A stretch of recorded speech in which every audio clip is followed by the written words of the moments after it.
When we look back at the wreckage of 1918, standing amidst the shattered remains of the German Empire, it is easy to see the Hohenzollern dynasty as an inevitability.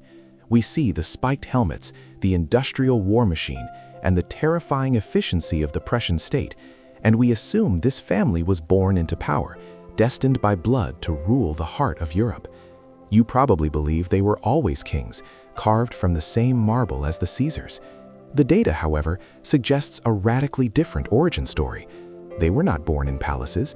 They did not descend from gods. They began as minor, obscure counts, hiding in the jagged rocks of the Swabian Alps, possessing little more than a keen instinct for survival and a ruthless talent for marrying up. But here is what is fascinating. Their ascent wasn't driven by destiny, but by a centuries-long compound interest of calculated loyalty. Let me show you how a family of insignificant climbers engineered the most dominant military state in human history. You're watching Empire Unknown, where history has no hiding place. If you value this depth of analysis, subscribing ensures you don't miss the next investigation into the architecture of power. To understand the Hohenzollern trajectory, we must strip away the gold leaf of the 19th century and return to the mud and stone of the 11th. The year is 1061. The location is a precipitous cliff in what is now southwestern Germany, looming over the darker valleys of the Black Forest. The chronicles give us a name, Burkhard I, and a title, De Zollern. There is no grand kingdom here, only a fortress perched on a conical hill, a high place or solar in the old dialect, which would eventually morph into the name Hohenzollern. At this stage, they are nobodies. In the grand theater of the Holy Roman Empire, a sprawling, chaotic tapestry of bishoprics, duchies, and free cities, the Counts of Zollern are mere extras. They control a few villages, collect tolls from merchants trying to cross the Alps, and pledge fealty to the powerful dukes of Swabia. But the geography of their birth dictated their psychology. Living on a rock, surrounded by rivals, breeds a specific kind of paranoia and a desperate ambition. They understood early on that in the medieval world, stagnation was synonymous with extinction. To survive, they had to move. The first pivot point, the moment the biological clock of the dynasty began to tick, occurred not on the battlefield, but at the altar. Roughly a century after their first mention, Count Frederick III made a decision that would split the family and alter the course of European history. He married the heiress of the Burgradiate of Nuremberg. This was not a love match. It was a hostile takeover of influence. By securing the position of Burgrave, the Hohenzollerns moved from the isolation of the Swabian mountains to the commercial hub of Franconia. They were no longer just mountain lords. They were now the emperor's policemen in one of the empire's wealthiest cities. This move necessitated a schism. The family divided into two distinct branches. The elder line stayed in Swabia, remaining Catholic, provincial, and eventually fading into the background of high nobility. The younger line, the Franconian branch, took the title of Burgrave and looked north. It is this line, the Franconian Hohenzollerns, that we follow into the abyss of empire building. They became the masters of the long game. While other houses, like the Welfs or the Wettins, fought bloody wars for dominance, the Hohenzollerns positioned themselves as the ultimate bureaucrats of the Holy Roman Empire. They made themselves indispensable to the emperor, serving as diplomats, financiers, and enforcers. They traded blood and ink for incremental gains in land and title. By the early 15th century, this strategy of aggressive competence brought them to the attention of Emperor Sigismund. The Holy Roman Empire was a notoriously expensive operation to run, and Sigismund was perpetually broke. He needed cash to fund his wars and manage the intricate politics of the church, specifically the Council of Constance. The Burgrave of Nuremberg, Frederick VI, saw an opening. He possessed the liquidity the emperor lacked. In a transaction that defines the transactional soul of the dynasty, Frederick loaned the emperor a massive sum of gulden. But Frederick didn't want interest payments. He wanted a promotion. The collateral for this loan was the Margraviate of Brandenburg. To the modern ear, this sounds like a victory, but in 1411, Brandenburg was a curse. It was known as the sandbox of the Holy Roman Empire, a desolate, swampy, infertile region in the northeast, plagued by robber barons and unruly nobles who recognized no authority but their own iron fists. It was a lawless frontier, far removed from the culture and wealth of the South. Why would the ambitious Frederick want this wasteland? The answer lies in the Golden Bull of 1356. This imperial constitution had established 7 prince-electors, the Kurfürsten, who held the exclusive right to elect the Holy Roman Emperor. Brandenburg was one of these 7 electorates. By acquiring it, Frederick wasn't just buying land, he was buying a vote. He was buying a seat at the boardroom table of Europe. He understood that land could be improved and rebels could be crushed, but political legitimacy was a finite resource. In 1415, the deal was formalized at the Council of Constance. Frederick VI of Nuremberg became Frederick I, Elector of Brandenburg. The Hohenzollerns had officially arrived, but the reality of their prize was sobering. When Frederick rode north to claim his new territory, he wasn't greeted with parades, he was met with silence and steel. The local nobility, the Quitzows and the Putlets, had run Brandenburg as their private fiefdom for generations. They viewed this southern upstart with contempt. They retreated to their castles, pulled up their drawbridges, and dared him to enforce his will. This moment is the crucible of the Prussian spirit. A lesser dynasty might have retreated to the comfort of Nuremberg. Frederick, however, brought a new piece of technology to the argument: heavy artillery. The local barons believed their stone walls were impenetrable, stuck in the mindset of the previous century. Frederick arrived with a train of cannons, including a massive bombard he affectionately named Lazy Great. One by one, he shattered the castles of the robber barons. He didn't just defeat them, he dismantled the physical infrastructure of their resistance. The systematic destruction of the Quitzow strongholds sent a message that would echo through the next 500 years of Hohenzollern rule. The state holds the monopoly on violence. Order is not negotiated, it is imposed. By 1440, the Hohenzollerns had pacified Brandenburg, but they were now rulers of a desert. The soil was sandy and poor, yielding meager harvests. The population was sparse. There were no great natural resources, no gold mines, no major trade routes. They were electors, yes, but they were the poorest of the 7. This scarcity created a unique geopolitical DNA. Because they could not rely on the wealth of the land, they had to rely on the discipline of the people. Because they had no natural borders to protect them, Brandenburg is flat, open terrain, easily invaded from any direction. They had to build a human wall. The transition from the rich hills of Franconia to the bleak plains of Brandenburg marked the end of their apprenticeship. They had traded comfort for power, but the power was potential, not actual. They were surrounded by wolves. To the north, the Swedes and Danes. To the east, the rising power of Poland-Lithuania. To the south, the jealous Habsburgs. The Hohenzollerns were a small fish in a tank of sharks, holding on to a prize everyone else wanted but no one else could tame. As the 15th century bled into the 16th, the dynasty faced a new challenge that would test their survival instincts even more than the robber barons. The Reformation was coming. The theological earthquake triggered by Martin Luther would tear Germany apart, forcing every ruler to choose a side between the Pope and the protesters. For a dynasty that had built its fortune on serving the Catholic emperor, this was a lethal dilemma. If they stayed Catholic, they risked a revolt from their increasingly Protestant subjects in the north. If they converted, they risked the wrath of the emperor and the loss of their hard-won titles. The stage was set for the next great evolution of the House of Hohenzollern. They had the land, they had the title. Now they needed to survive the fire. The foundation had been laid in blood and negotiation, but the structure of the empire was still fragile, waiting for a master builder to turn a sandbox into a kingdom. The dynasty of iron had secured its forge, but the hammering was only just beginning. And the hammer blow fell not in Berlin, but hundreds of miles to the northeast, on the frozen shores of the Baltic Sea. This is where the story of the Hohenzollerns shifts from a tale of ambitious climbers to a saga of geopolitical grand larceny. The protagonist of this chapter was Albert of Hohenzollern, the Grand Master of the Teutonic Order. Technically, he was a monk warrior, sworn to celibacy and obedience to the Pope, commanding a crusader state that had long outlived its purpose. But Albert saw the writing on the wall.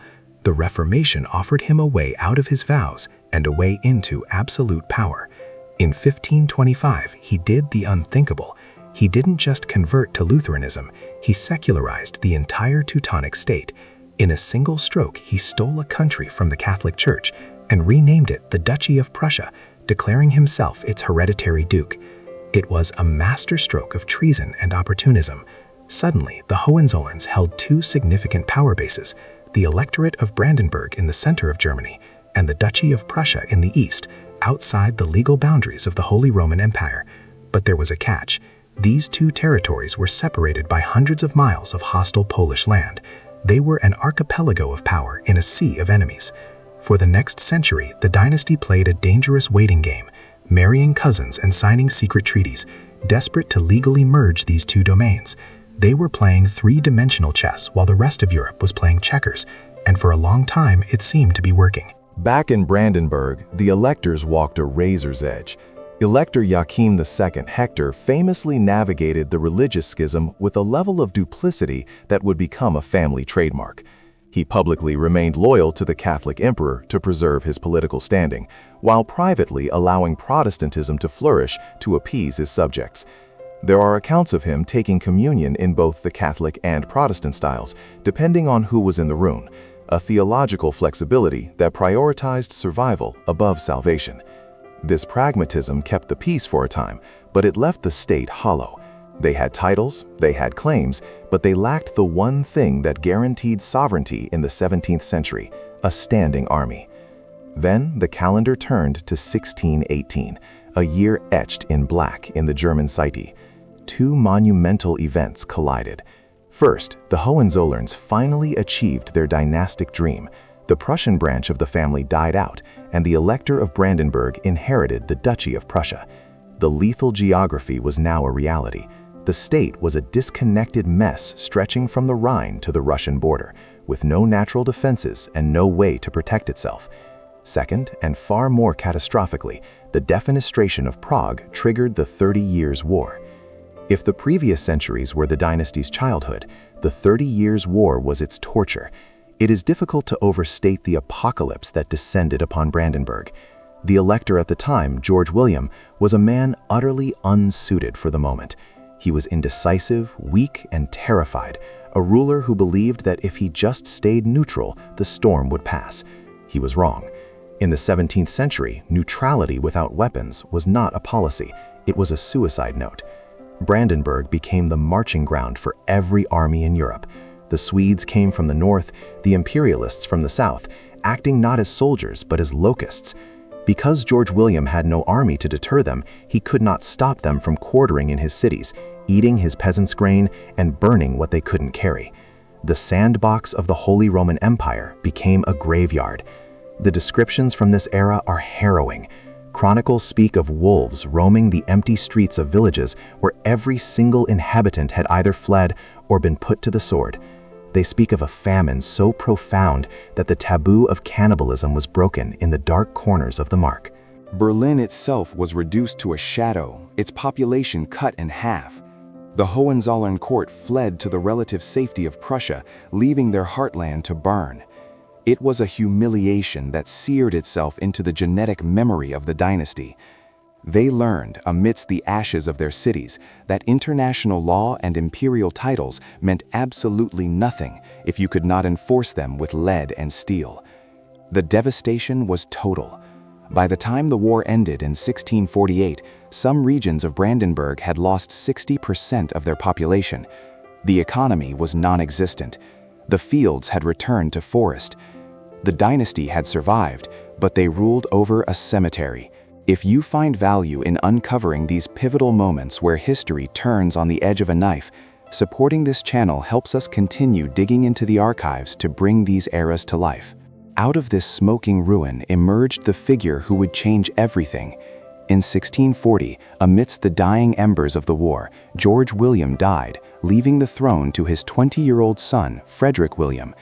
History would remember him as the Great Elector, and he was the antithesis of his father. He was a man carved from the trauma of his youth.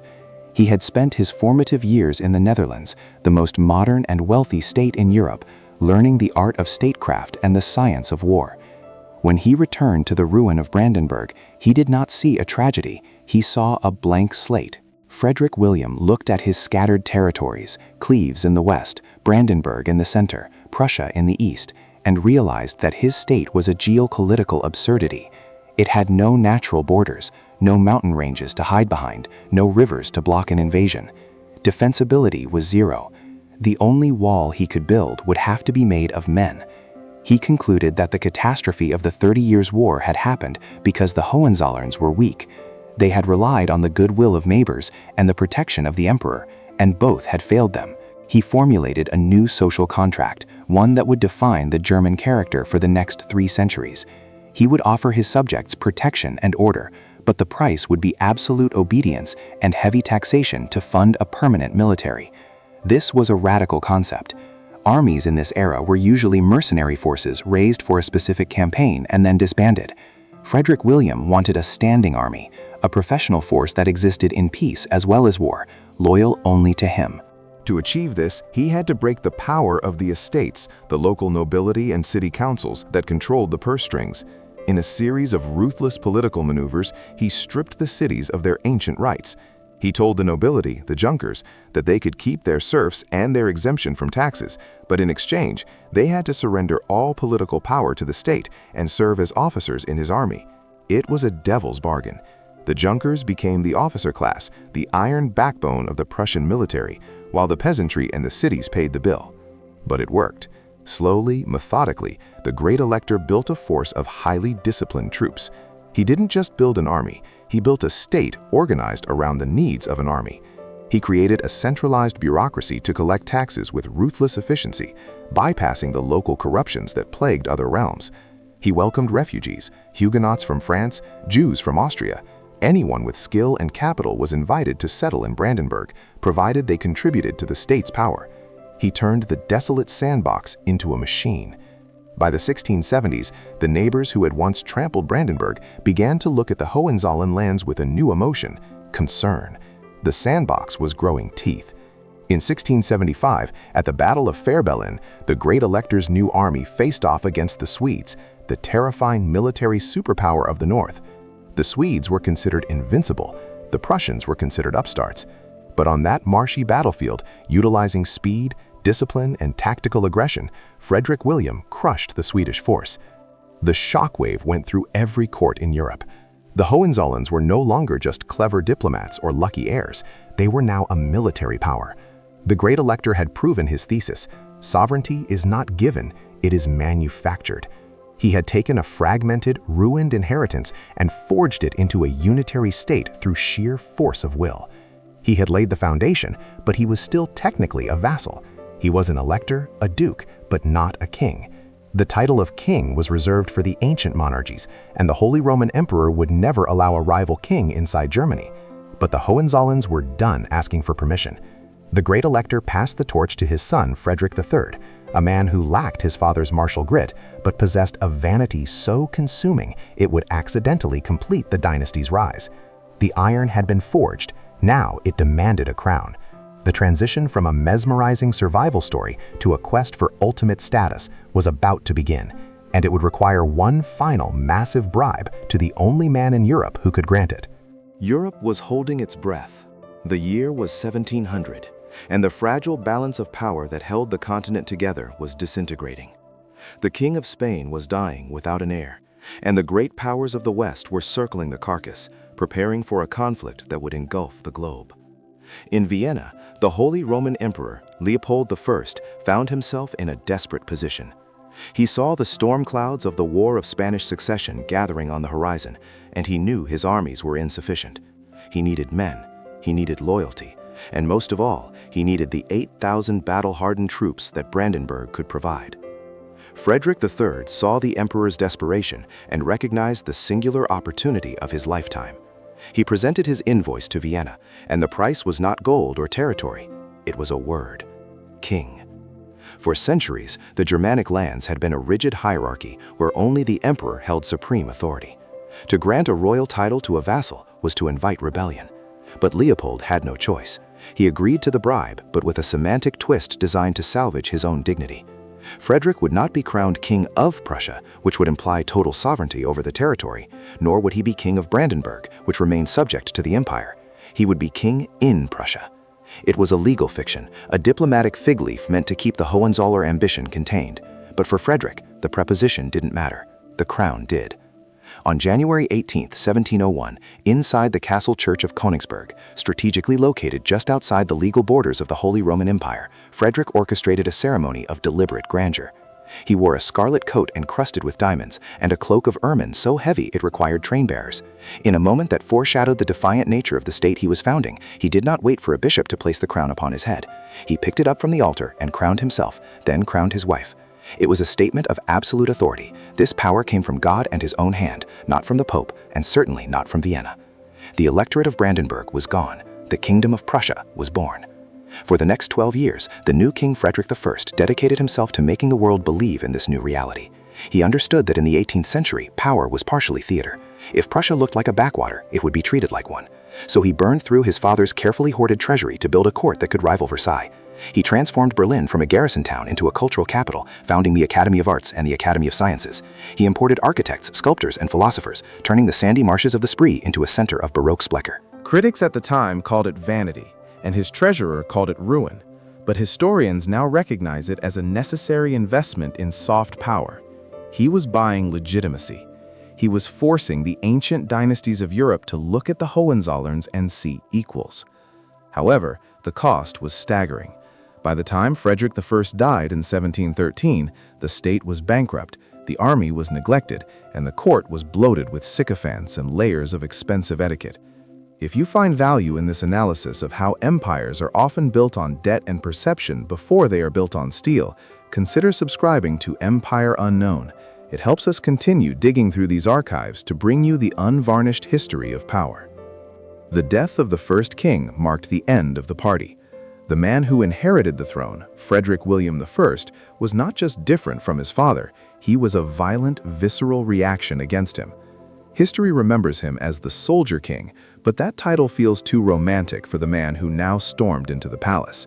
Frederick William I was a volatile, obsessive neurotic who viewed his father's luxury as a personal sin. Upon hearing of his father's death, his first act was not a speech, but a purge. He fired the court musicians, dismissed the Swiss Guard, and sold his father's jewels and horses to pay off the national debt. He stripped the palace of its tapestries and gold trim. He slashed his own salary to a fraction of his predecessors and moved his family into a small suite of rooms, turning the grand royal apartments into storage space. The era of Baroque posturing was dead. The era of the barracks had begun. Frederick William I was a man of terrifying efficiency. He walked the streets of Berlin with a heavy oak cane, and if he saw a citizen he perceived as lazy or idle, he would beat them personally. He despised French culture, which his father had adored, and replaced the polite conversation of the court with the tobacco parliament, a nightly gathering of his generals where they drank beer, smoked clay pipes, and discussed logistics in a room thick with fumes. But beneath the coarse exterior lay a genius for administration that would change the course of European history. He looked at his disjointed kingdom, scattered patches of land stretching from the Rhine to the Russian border, and realized that the only thing that could hold it together was the army. But he couldn't afford a mercenary army large enough to defend such a sprawling frontier. His solution was the canton system of 1733. It was a stroke of administrative brilliance that militarized the entire society. He divided the kingdom into recruiting districts, or cantons. Every regiment was assigned a specific district, and every male child in that district was enrolled as a reservist. They would work their fields or practice their trades for 10 months of the year, but for 2 months they would wear the blue coat and drill. This system allowed Prussia to maintain an army disproportionate to its population without destroying its economy. The army wasn't a separate caste hidden away in forts. The army was the farmer, the baker, and the blacksmith. Prussia ceased to be a country with an army and became an army with a country. The king's obsession with military perfection grew manic. He created the famous Potsdam Giants, a regiment of grenadiers who were required to be at least 6 feet tall, a height considered gigantic at the time. He sent scouts across Europe to find these men, buying them from other monarchs or simply having them kidnapped from their homes in Ireland or Turkey. He spent millions on this regiment, pampering them with the best food and housing, treating them like living dolls. Yet here lies the fascinating paradox of the Soldier King. For all his militarism, for all his drilling and violent posturing, he was terrified of war. He almost never committed his troops to battle. He was a hoarder of soldiers. He polished his army like a collector polishes a rare diamond, paralyzed by the fear that combat might scratch it. By the end of his reign, Prussia was the 13th largest country in Europe by population, but it possessed the 4th largest army and arguably the most disciplined fighting force on the planet. He had forged a weapon of terrifying proportion, leaving it loaded, cocked, and pointing at the heart of Europe. But he lacked the desire to pull the trigger. That task would fall to his son, a boy he was currently busy tormenting, a boy who preferred playing the flute to marching in the mud. The stage was set for the most complex father-son conflict in royal history, one that would take this carefully hoarded army and unleash it upon the world in a firestorm of conquest. The weapon was ready. The wielder was coming. The psychological cauldron that produced Frederick the Great was not merely strict, it was sadistic. The conflict between the soldier king and his son reached its breaking point not in a drawing room, but in a damp fortress cell in Küstrin. After Frederick attempted to flee his father's tyranny and escape to England with his closest friend and confidant, Hans Hermann von Katte, the king's wrath was absolute. He did not see a scared teenager, he saw a deserter. And in the Prussian military code, the penalty for desertion was death. Frederick William I forced his son to watch from a cell window as Katte was beheaded in the courtyard below. As the sword fell, Frederick collapsed into a faint, his spirit shattered, effectively rebooted by trauma. This was the crucible. The boy who woke up from that faint was no longer just a rebellious flautist. He was a man who had learned the most dangerous lesson of absolute power. Survival requires a mask. He submitted. He married the woman his father chose. He studied the state papers, and he drilled the regiments. But inside, the resentment crystallized into a cold, diamond-hard intellect. When the old king finally died in 1740, the courts of Europe breathed a collective sigh of relief. The monster was gone. In his place sat a 28-year-old intellectual who corresponded with Voltaire, wrote poetry about the evils of Machiavelli, and played the flute with professional skill. The monarchs of Austria, France, and Britain smiled, expecting Prussia to soften, to return to being a quiet, sandy backwater known only for its tall soldiers and bad food. They were catastrophically wrong. They had confused culture with weakness. Frederick had indeed inherited his mother's love for the arts, but he had also inherited his father's terrifying weapon, that 80,000-strong army standing at attention, waiting for a command. And unlike his father, Frederick had the imagination to use it. The test came almost immediately. In Vienna, the Holy Roman Emperor Charles VI died, leaving the Habsburg throne to his young daughter, Maria Theresa.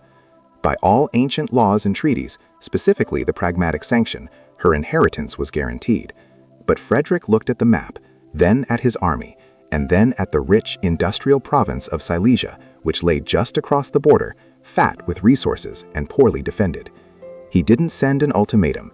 He didn't declare war through an ambassador. He simply marched. It was a move of breathtaking cynicism. The anti-Machiavel, as he had styled himself in his writings, had just pulled the most Machiavellian move of the century. In December 1740, Prussian boots crossed the border into Silesia. The snow was deep, but the resistance was shallow. The Austrians were caught completely off guard, scrambling to assemble a defense against a force that moved with clockwork precision. This invasion wasn't just a land grab, it was a violation of the entire European order, a signal that the rules of honor no longer applied when ambition was backed by sufficient gunpowder. If you find the intricate psychology of these historical figures as compelling as the battles they fought, taking a moment to subscribe ensures you won't miss the future chapters of this dynasty's unraveling. However, the reality of war is rarely as clean as the decision to start one. The first major engagement, the Battle of Mollwitz, nearly ended the legend of Frederick the Great before it began. As the Austrian heavy cavalry slammed into the Prussian right wing, the battlefield dissolved into chaos. Frederick, experiencing the visceral horror of combat for the first time, lost his nerve. His generals, seeing the king in danger and perhaps realizing he was more of a liability than an asset in the heat of the moment, advised him to flee. And he did. Frederick the Great, the future god of war, galloped away from his first battle, believing all was lost, riding into the night in humiliation. But while the king rode away, the machine stayed. This was the moment of vindication for the dead father. The Prussian infantry, Those blue ants, drilled to perfection by the Soldier King, did not break. They stood in the snow, surrounded by the swirling chaos of Austrian cavalry, and they did exactly what they had been beaten to do for 20 years. They loaded, they fired, they advanced. They loaded, they fired. Their rate of fire was so rapid, so mechanical, that the Austrian lines simply disintegrated. When Frederick returned the next morning, expecting to find a massacre of his own troops, he found them standing over the bodies of the enemy. He had not won the battle, the system had. The conquest of Silesia changed everything.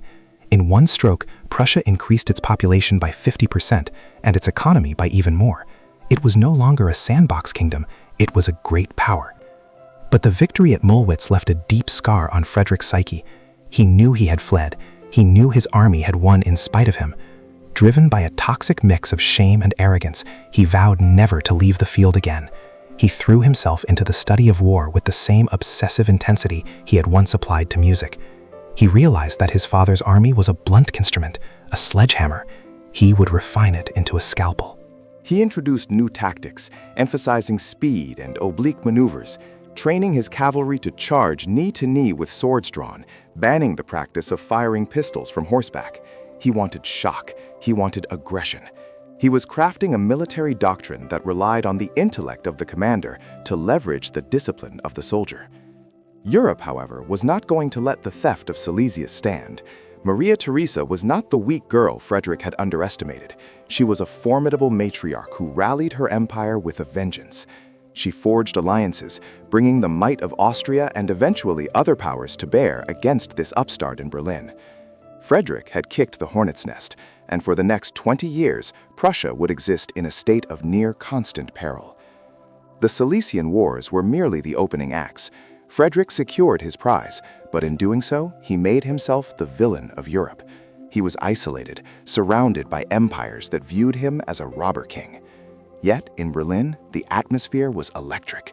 The capital began to transform. Frederick built his palace, Sanssouci, without care, a rococo jewel where he could retreat from the grim reality of his garrison state. There, he surrounded himself with French philosophers, greyhounds, and flute concertos, creating a bizarre duality at the heart of the Prussian state. To the outsider, it made no sense. How could a man who spent his evenings debating the immortality of the soul spend his days planning the annihilation of Austrian regiments? This contradiction was the essence of the Hohenzollern maturity. The dynasty had evolved from simple warlords to complex state builders, and now to this paradoxical philosopher-warrior. But the peace was an illusion, a mere intermission while the other powers sharpened their knives. France, Russia, and Austria, three women, Madame de Pompadour, Empress Elizabeth, and Maria Theresa, began to communicate. They shared a common hatred for the Prussian king, whose biting wit and misogynistic comments had offended them personally as much as his armies had threatened them politically. A diplomatic revolution was brewing, a shifting of alliances that would leave Prussia encircled. Frederick, ever the predator, sensed the trap closing. He knew that waiting for the attack would mean death. His father had built the army to deter war. Frederick knew he would have to use it to survive one. The storm clouds of the 7 Years' War were gathering, a global conflict that would be the true test of whether the Hohenzollern legacy would rule Europe or be erased from the map entirely. The flute was put away. The maps were rolled out. The king was ready to gamble everything. And he did not wait for the hammer to fall. In August 1756, Frederick launched a preemptive strike, not against the encircling giants, but into neutral Saxony. It was a violation of international law that horrified the courts of Europe, a move calculated with cold mathematical precision. By seizing Saxony, he secured the Elbe River, and more importantly, the Saxon treasury and manpower to fuel his war machine. He turned a neighbor into a resource depot. The gamble was breathtaking in its audacity. He had hoped to knock one opponent out of the war before the others could mobilize, but instead he galvanized them. The coalition hardened. The diplomatic revolution solidified into a steel ring around the throat of Prussia. What followed was not merely a war, it was a struggle for existence that defied all logic of the 18th century. Prussia, a sandy state of 5 million souls, was now at war with populations totaling over 100 million. France, Austria, Russia, Sweden, and the Holy Roman Empire all marched against the House of Hohenzollern. By every metric of military science, Prussia should have been crushed within 6 months. The sheer weight of numbers was overwhelming, a tidal wave of infantry converging on Berlin from every point on the compass. But the Allies had a problem. They were fighting a war of committees, of slow communication and conflicting interests. Frederick was fighting a war of inner lines. He was the state, the general, and the supply master all in one. He could move his army with a speed that seemed supernatural to his sluggish enemies, darting from one front to another, striking a blow and vanishing before the counterattack could land. Yet speed alone could not negate the disparity in firepower. The early years of the 7 Years' War saw a pendulum swing of violence that bled the Prussian army white. At the Battle of Kolin, Frederick tasted the bitter ash of defeat, his invincible infantry mown down by Austrian artillery. The myth of invulnerability was shattered. His enemies, emboldened, closed in. The Russians ground their way through East Prussia, a relentless steamroller of peasant soldiers who refused to break even when slaughtered. The Austrians seized Silesia, the French moved in from the west. By the winter of 1757, Frederick was writing suicidal poetry in his tent, carrying a vial of poison around his neck. He referred to himself as a man condemned, fighting merely to delay the execution. Then came the miracle of maneuver. In a span of 30 days, facing total annihilation, Frederick orchestrated 2 of the greatest military victories in human history. First, at Rossbach, where he caught the French and Imperial Army unprepared. It was less a battle than a dismantling. In 90 minutes, with minimal casualties, he shattered a force twice his size, sending the French reeling back across the Rhine. The speed of the Prussian cavalry, led by the legendary Friedrich Wilhelm von Seydlitz, became the terror of Europe. But Rossbach was merely the prelude.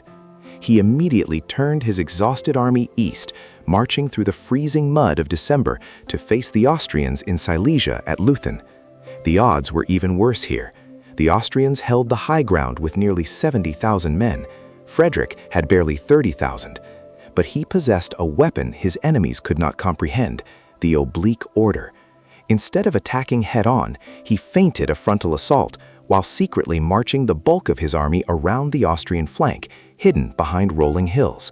When the Prussians emerged from the mist on the Austrian left, they rolled up the enemy line like a wet carpet. It was a masterpiece of geometry and discipline, a victory so complete that Napoleon later called it a masterpiece of maneuver, of resolution, and of moral courage. If you appreciate the intricate details of how these strategies reshaped the modern world, subscribing ensures you won't miss our upcoming breakdowns on the specific tactics of the Napoleonic era that followed. Leuthen saved the state, but it did not end the war.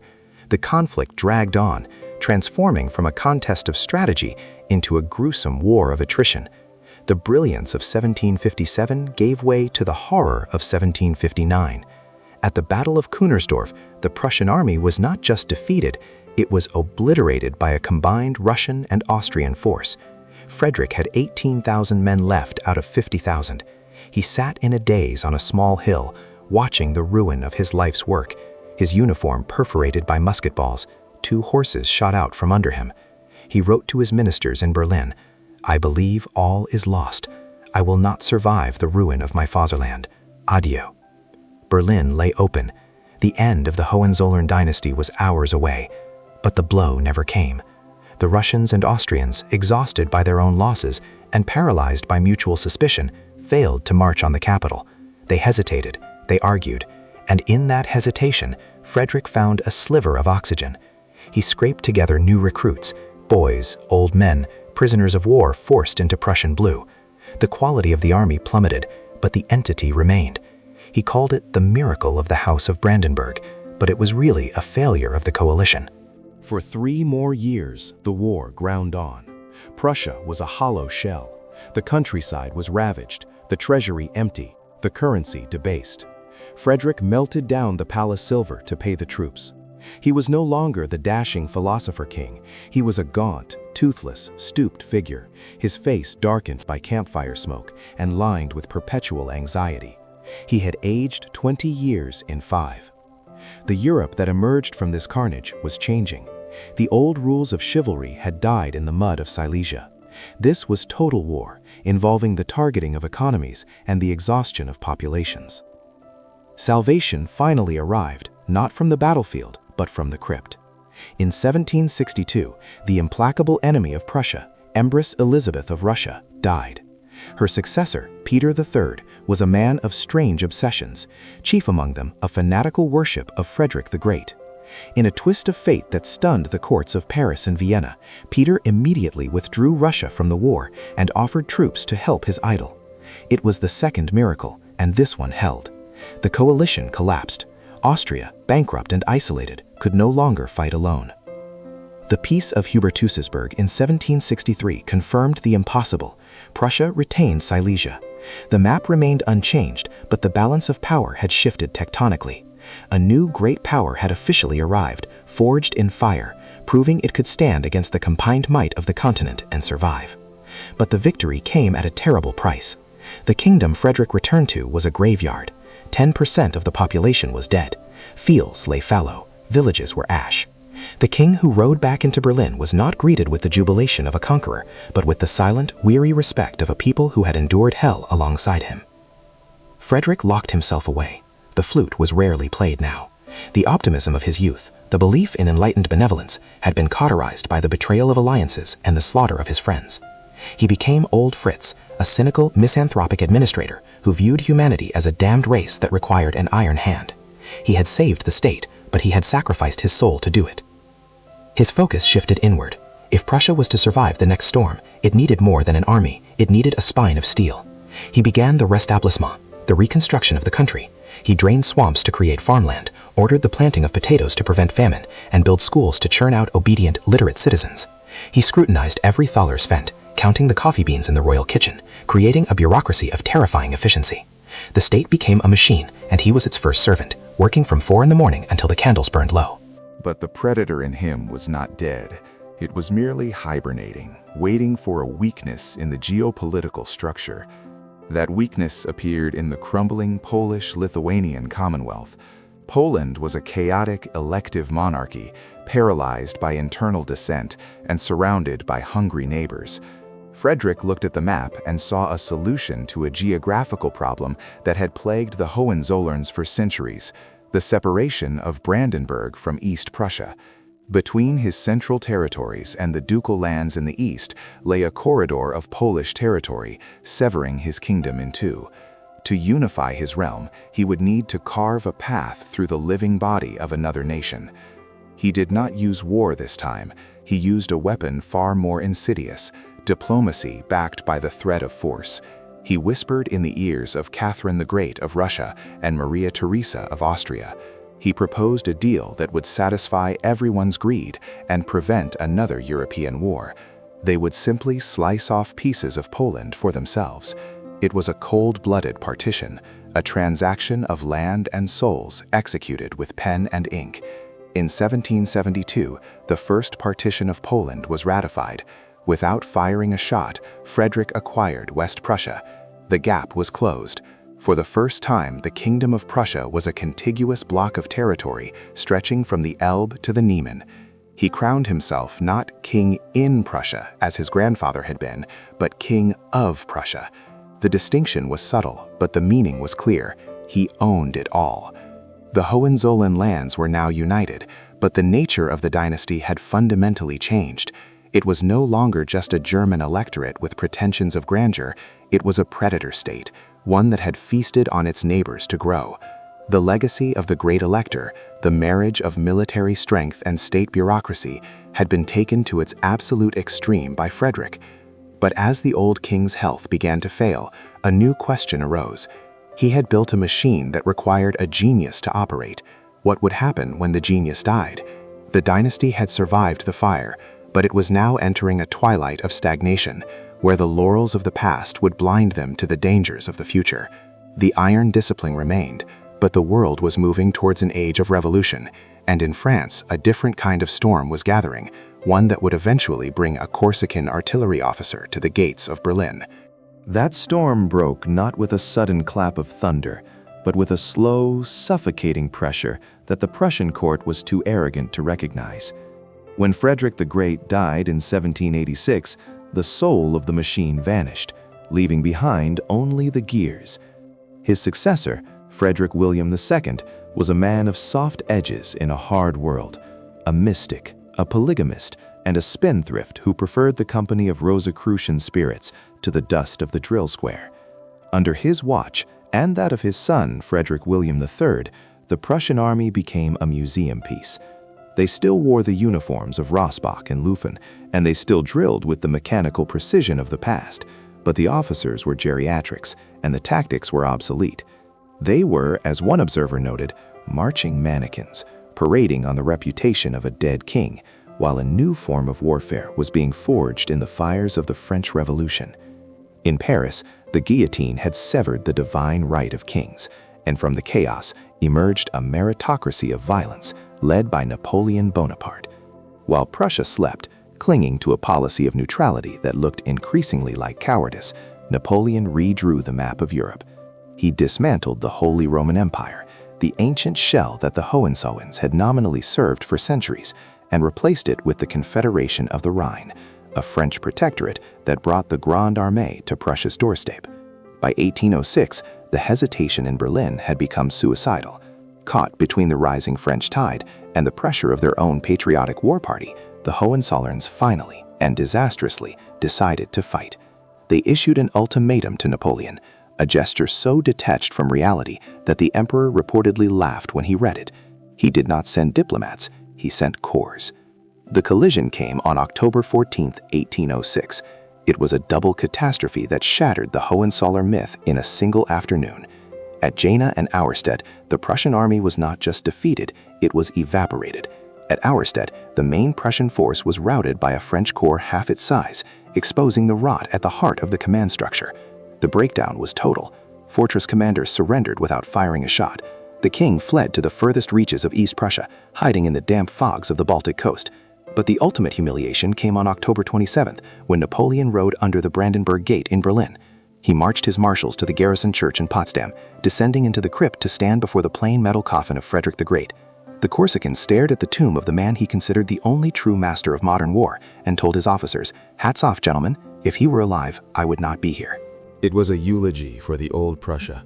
The Treaty of Tilsit that followed was a death sentence in all but name. Prussia was stripped of half its territory, half its population, and forced to pay a crushing indemnity. It was reduced to a vassal state, a buffer zone for French ambitions. The Hohenzollern eagle had been plucked, caged, and forced to watch as its lands were distributed to Napoleon's puppets. This is the moment where most dynasties would have crumbled into historical footnotes, vanishing like the disparate principalities Napoleon had already erased. But the Hohenzollerns possessed a unique instinct for survival, a resilience born from centuries of clawing existence out of the sandbox of Brandenburg. If you are finding value in this analysis of how empires survive their darkest hours, your support helps us continue these deep dives into history's turning points. The catastrophe of 1806 forced a realization that victory had obscured. The state had to change, or it would die. The king, Frederick William III, was a hesitant and indecisive man, but he was wise enough to listen to the geniuses who now stepped out of the shadows. This was the era of the reformers, men like Baron von Stein, Karl von Hardenberg, Gerhard von Scharnhorst, and August von Gneisenau. They understood that to defeat the French Revolution, Prussia had to adopt its most dangerous weapon, the mobilization of the people. But they would not do it through democracy or chaos, they would do it through the state. It was a revolution from above. Stein and Hardenberg dismantled the feudal system, abolishing serfdom not out of charity, but out of necessity. A serf fights for his master, but a citizen fights for his nation. They needed citizens. Meanwhile, Scharnhorst and Gneisenau began the secret reconstruction of the army. Restricted by treaty to a force of only 42,000 men, they created the Krimper system, a revolving door of conscription where recruits were trained intensely for a few months and then released into a reserve, replaced immediately by new recruits. On paper, the army was small and obedient to Paris. In reality, it was a rapidly expanding reservoir of trained soldiers waiting for the signal. More importantly, they institutionalized genius. They realized that they could not rely on the genetic lottery to produce another Frederick the Great. Instead, they built a collective brain, the general staff. This was a dedicated corps of officers selected not for their lineage, but for their intellect, trained to think operationally and direct the movement of mass armies. It was the professionalization of war, turning the command structure into a machine that could function regardless of who sat on the throne. For 7 years, Prussia simmered in quiet resentment. The reforms were painful, the occupation was brutal, and the economy was in ruins. But the iron was being tempered. The Hohenzollern state was shedding its skin, transforming from a dynastic possession into a national cause. The king remained cautious, terrified of provoking Napoleon again. But the pressure from below, from the students, the poets, and the reformed officer corps, was becoming irresistible. They spoke of a German nation, a concept that frightened the conservative king almost as much as the French did, yet he knew he needed their fervor. The opportunity arrived in the freezing winter of 1812. Napoleon's Grande Armée, the force that had terrified Europe, died in the snows of Russia. As the ragged remnants of the French forces stumbled back across the borders, the Prussian General York, commanding a corps technically allied to France, committed treason that became heroism. He signed the Convention of Tarragon, declaring neutrality without the king's permission. It was the spark that lit the powder keg. Frederick William III was cornered by history. He could remain a French puppet and face a revolution at home, or he could switch sides and risk total annihilation if Napoleon recovered. In March 1813, the king made his choice. He issued the proclamation, An mein Volk, to my people. It was unprecedented. Never before had a Hohenzollern monarch addressed his subjects directly to explain a war, asking for their sacrifice not as subjects, but as Germans. The response was electric. The Landwehr, a citizen militia, formed almost overnight. Iron crosses were cast, the first decoration that could be awarded to a general or a private alike, symbolizing a new unity of purpose. The War of Liberation had begun. The dynasty that had been crushed at Jena was rising from the grave, no longer just a state of blood and iron, but now, for the first time, a state of blood, iron, and national will. The road to Leipzig, and eventually to Waterloo, was open. But the pressure that marched down it was a terrifyingly efficient new creature, one that would eventually force Europe to ask, had they defeated Napoleon only to create something far more formidable in his place? That terrifying new creature did not immediately devour Europe, but it did digest a prize that would ultimately prove more fatal to the balance of power than any battlefield victory. At the Congress of Vienna, the victors redrew the map. The Hohenzollerns, desperate to annex the entirety of Saxony, were denied their wish by the wary powers of Britain and Austria. Instead, as a consolation prize, they were given the Rhineland, a distant, Catholic, and disjointed territory in the west. The other powers chuckled, believing they had saddled Prussia with a chaotic border region that would serve merely as a buffer against a resurgent France. They were wrong. They had accidentally handed the House of Hohenzollern the keys to the future. Beneath the soil of the Ruhr Valley lay the massive coal deposits that would fuel the Industrial Revolution. The agrarian dynasty of East Elbia, built on rye and sand, was suddenly the master of iron and steam. While the Habsburgs in Vienna danced in their palaces, presiding over a stagnant multicultural empire, the Hohenzollerns began to forge a state where smokestacks outnumbered steeples. The blood and iron that would define the century was not just a metaphor, it was a literal description of the Prussian economy. Yet the soul of the dynasty remained frozen in the past. When the fires of revolution swept across Europe in 1848, the Hohenzollerns faced their greatest existential threat since Napoleon. Barricades rose in Berlin. The people demanded a constitution, a parliament, and a unified Germany. King Frederick William IV, a romantic mystic who believed deeply in the divine right of kings, was paralyzed. He was offered the imperial crown of a unified Germany by the Frankfurt Parliament, a democratic assembly representing the people. It was the dream of centuries handed to him on a platter. He spat on it.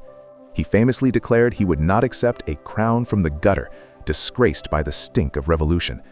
A Hohenzollern monarch would only accept a crown given by his peers, the other German princes, and sanctioned by God, not one offered by bakers and lawyers. He sent the army to crush the rebellion, and the brief flicker of German liberalism was snuffed out by the Prussian boot. The dynasty had survived, but the question remained, how to unify Germany without losing absolute power? The answer arrived in the form of a man who terrified even the king himself. When William I ascended the throne, he was a soldier king, rigid and conservative, locked in a stalemate with a liberal parliament over military funding. On the verge of abdication, he summoned Otto von Bismarck. Bismarck was a junker of the old breed, violent, brilliant, and utterly lacking in moral scruples regarding the methods of statecraft. He told the king to tear up the constitution if necessary. He He famously announced to the Budget Committee that the great questions of the time would not be resolved by speeches and majority decisions, but by iron and blood. Bismarck transformed the Hohenzollern ambition into a precise mechanical weapon. If understanding the intricate, often ruthless chess game of 19th century diplomacy fascinates you as much as the battles themselves, your support helps us continue mapping these historical labyrinths. Bismarck understood that for Prussia to rule Germany, Austria had to be destroyed, not as a state, but as a rival. The trap was sprung in 1866. The Austro-Prussian War, also known as the 7 Weeks' War, was a shock to the global system. Most of Europe expected the vast Austrian Empire to crush the upstart Prussians, but they had not accounted for the terrifying efficiency of the Prussian General Staff under Helmuth von Moltke. The Prussians used railroads to deploy troops with mathematical precision, moving faster than any army in history. They carried the Dreyse needle gun, a breech-loading rifle that allowed infantry to fire while prone, decimating the Austrians, who were still loading their muskets standing up. At the Battle of Königgrätz, the old order of Europe died in a single afternoon. The Habsburgs were expelled from German affairs forever. The Hohenzollerns were now the undisputed masters of the north. But Bismarck was not finished. To weld the southern German states, Bavaria, Württemberg, Baden, into a Prussian-dominated empire, he needed a common enemy. He needed a war that would inflame German nationalism so intensely that the southern princes would beg for Prussian protection. He looked west to France. Through the manipulation of the Ems dispatch, a telegram edited by Bismarck to sound deliberately insulting to the French, he goaded Emperor Napoleon III into declaring war in 1870. It was a masterstroke of manipulation.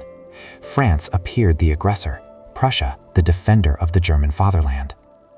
The Franco-Prussian War was the final act of the Hohenzollern ascent. The Prussian war machine, now augmented by the southern German states, rolled into France with unstoppable force. At the Battle of Sedan, they didn't just defeat the French army, they captured the emperor himself. The Second French Empire collapsed, but the war dragged on, culminating in the siege of Paris. While the Parisians starved, eating rats and zoo animals, the Hohenzollerns prepared for their ultimate triumph.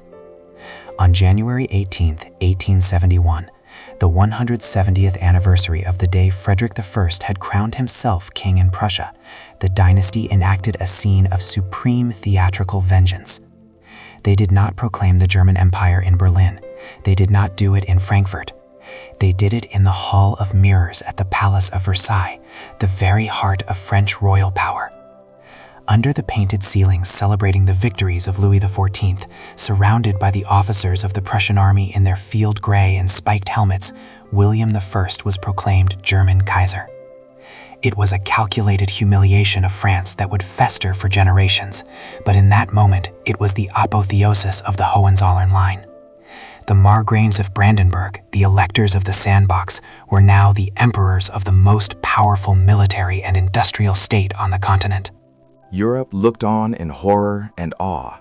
A new superpower had materialized in the center of the map, disrupting the balance of power that it held since Waterloo. This new Germany was not a democracy. It was a federation of princes, dominated by Prussia, ruled by a Kaiser who commanded the army without parliamentary oversight. The Constitution was a fig leaf for autocracy. Bismarck had built a complex system of alliances to protect this new creation, juggling Russia, Austria, and Britain to ensure Germany remained secure. He was the juggler who kept 5 balls in the air simultaneously. But the system relied entirely on the genius of one man and the restraint of the monarch. As long as William I lived, content to let Bismarck steer the ship, the empire was secure. But biology is the one enemy no dynasty can defeat. By the late 1880s, the old Kaiser was 90 years old. His son, Frederick III, was a liberal, married to the daughter of Queen Victoria, promising a pivot toward a British-style constitutional monarchy. But Frederick was dying of throat cancer before he even touched the crown. And waiting in the wings, watching with impatient, erratic eyes, was the grandson, a young man with a withered arm and a burning need to prove himself, who viewed Bismarck not as an architect, but as an obstacle. The stage was set for the year of the 3 emperors, and the final tragic unraveling of 500 years of ascent. The machine had been built, perfect and terrible, but the hands reaching for the controls were about to change. March 9, 1888. The church bells of Berlin tolled a heavy, mournful rhythm that resonated across the entire German Confederation. William I, the first Kaiser, the symbol of stability, was dead. The crown passed to his son, Frederick III, a man who represented the great what-if of German history. Handsome, liberal, and deeply influenced by his British wife, Frederick dreamed of transforming the authoritarian German Reich into a constitutional monarchy modeled after Westminster. He was the hope of the progressives, the man who might have softened the edges of Prussian militarism and integrated Germany into the Western democratic fold. But history is rarely so kind. By the time the crown touched Frederick's head, he was a ghost walking. Throat cancer had reduced the new emperor to a rasping shadow, unable to speak, issuing commands by scribbling on slate tiles. He reigned for only 99 days, a brief, silent interregnum of sorrow. On June 15, 1888, the bells tolled again, but this time the mourning was cut short by the jarring sound of martial trumpets. The year of 3 emperors had reached its climax. Frederick was dead. The 29-year-old Wilhelm II was Kaiser. The contrast was violent. Where his grandfather was stoic and his father liberal, Wilhelm II was electric, mercurial, and deeply insecure. Born with a withered left arm due to a traumatic breech birth, he had spent his childhood in torturous medical contraptions designed to correct his physique, instilling in him a burning, overcompensating need to project strength. He did not want to be a constitutional monarch. He wanted to be Frederick the Great reborn. He viewed the complex diplomatic web Bismarck had spun not as a safety net, but as a cage. The inevitable collision between the old architect and the young heir came in 1890. Bismarck, accustomed to absolute control, tried to assert his authority one time too many. Wilhelm, emboldened by a circle of sycophants who whispered that the chancellor was senile and out of touch, demanded his resignation. It was the moment captured in the famous Punch cartoon titled "Dropping the Pilot." Bismarck, the man who had forged the empire from blood and iron, descended the gangplank, leaving the ship of state in the hands of a captain who had never read the charts. With the pilot gone, the unraveling began. Slowly at first, then with terrifying speed. Bismarck's entire foreign policy had been based on the axiom of keeping France isolated and Russia friendly. It was a juggling act that required constant maintenance. Wilhelm, dismissing this as overly complicated, allowed the reinsurance treaty with Russia to lapse in 1890, believing that dynastic ties between cousins would hold the peace. It was a fatal miscalculation. Alienated and seeking capital to industrialize, Russia turned immediately to France. The nightmare scenario of a two-front war, which Bismarck had spent decades preventing, became a reality within 4 years of his departure. If you are fascinated by how quickly a centuries-old strategy can be dismantled by a single personality, your support helps us continue documenting these pivotal historical turning points. Wilhelm embarked on Weltpolitik, world-policy. He wanted Germany to have a place in the sun. This meant colonies, a blue-water navy, and global prestige. But the Hohenzollern genius had always been terrestrial. Prussia was a land power. By building a massive battle fleet to challenge the Royal Navy, Wilhelm achieved the impossible. He drove Great Britain out of its splendid isolation and into the arms of France and Russia. The Hohenzollerns had spent 500 years carefully climbing the ladder of European power by picking their fights. Wilhelm was now picking a fight with everyone simultaneously. The tragedy of the Hohenzollern dynasty in the early 20th century was not tyranny, but incoherence. The Kaiser was a man of bombastic speeches, telling soldiers to behave like Huns during the Boxer Rebellion, or antagonizing the British with the Daily Telegraph interview. But he lacked the follow-through of a true autocrat. He created crises he didn't intend and couldn't solve. The German government became a polycracy, a chaotic system of competing power centers. The army, the navy, the chancellor, and the Kaiser, all pulling in different directions, with no Bismarck to force them into line. By the summer of 1914, the machine built for stability had become a doomsday device.